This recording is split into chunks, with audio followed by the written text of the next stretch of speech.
दो बोरा सिरा मीठा बोलू ए डारा मावा पारा नावा ले लेंगे पूजा रिकॉर्डिंग स्टूडियो जहानाबाद। सौरभा के होलही भारी दूसा मानावा पारा नावा ले लही मूसा कानावा।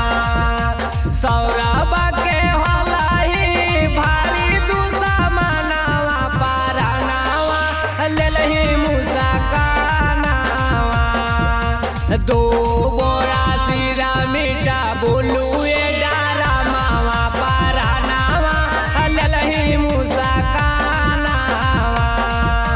दो बोरा सिरा मीठा बोलू ए डारा मावा पारा नावा ले लही गे मुस्कानावा। दो बोरा सिरा मीठा बोलू ए डारा मावा पारा नावा ले लही गे मुस्कानावा।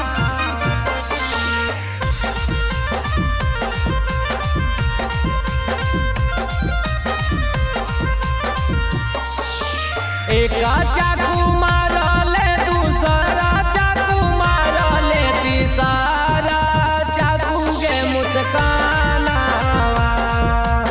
एक चाकू मारले दूसरा चाकू मारले तीसरा चाकू गे मुस्कानावा।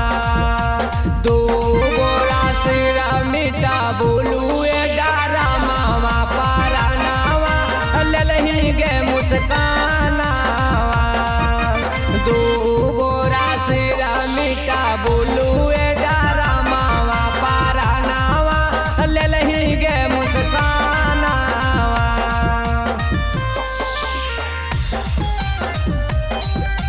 दो बोरा सिरा मीठा बोलू ए डारा मावा पारा नावा ले लही गे मुस्कानावा।